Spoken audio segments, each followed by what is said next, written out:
वज़न लाइण हर मोटे माण्हू जी ख़्वाहिश हूंदी आहे ऐं इन जा काफ़ी तरीक़ा हूंदा आहिनि जिसां बंदो पंहिंजो वज़न वग़ैरह घटाईंदो आहे। पर अॼु मां तव्हांखे 3 मशवरा ॾींदुसि जिसां तव्हां पंहिंजे सुते हूंदे पंहिंजे वज़न खे घटाए वग़ैरह सघो था। जेको 3 मशवरो आहे उहो सभिनी खां वधीक अहम आहे।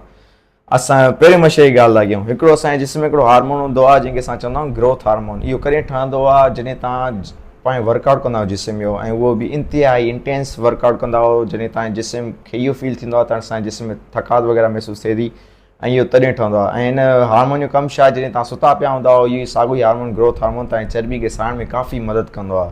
त एटलीस्ट तव्हांखे हफ़्ते में 2 दफ़ा फुल बॉडी वर्कआउट करणु खपे, सो बि इंतिहाई इंटेंस हुजे जिसां तव्हांखे थकावट वग़ैरह महसूसु थिए, जिसां इहो हार्मोन ठहंदो। ऐं जेको मुंहिंजो ॿियो मशवरो इहो आहे, जॾहिं तव्हां राति जो सुम्हो त मेक श्योर कयो जेको तव्हांजो बिस्तर आहे, तव्हां बेड ते सुम्हो या खट वग़ैरह सुम्हो, उहो काफ़ी कंफर्टेबल हुजे। जेको तव्हां विहाणो इस्तेमालु कंदा सुम्हण लाइ उहो बि हिकु आरामदाह वग़ैरह हुजे जिसां तव्हांखे हिकु पुरसुकून निंड अचे। ऐं ॿियो त तव्हां पंहिंजे रूम जो टेम्परेचर आहे उहो थधो रखंदा कयो 26 खां 28 सेल्सियस डिग्री ताईं।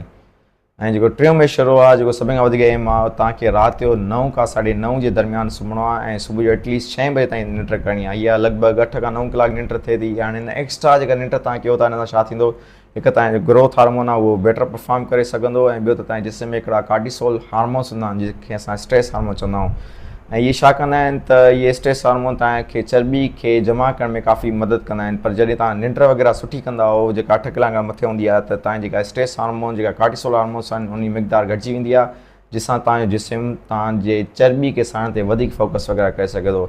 ऐं ॿियो जॾहिं तव्हां एक्स्ट्रा स्लीप वग़ैरह कंदा हो त असांजे जिस्म में जेके नाकारा सेल्स वग़ैरह हूंदा आहिनि, जेके चर्बी वारा सेल्स हूंदा आहिनि, उहे ख़तमु वग़ैरह थींदा ईंदा आहिनि ऐं असां जेके सेलमन सेल्स वग़ैरह ठहंदा ईंदा आहिनि, जेके असां हील ऐं रिपेयर प्रोसेस वग़ैरह चवंदा आहियूं। Thank U.